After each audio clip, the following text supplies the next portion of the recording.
Welcome to Free to Cook. In this episode, I'm going to show you an easy way to de-seed a chili.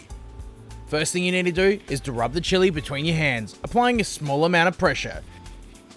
This will release the seeds.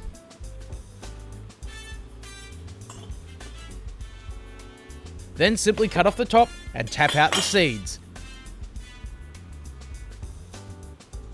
This will remove most of the seeds, making it a lot easier and also limit the amount of heat the chilies provide. It also makes the process of de-seeding a lot less messy. Tap the seeds into a small bowl, making the cleanup really easy. There you have it, an easy way to de-seed a chili. This will help reduce the mess and make it a lot easier to slice. If you found this video helpful, don't forget to share it, subscribe to the channel, like us on Facebook, follow us on Instagram, and if you have any recipe suggestions, leave them in the comments.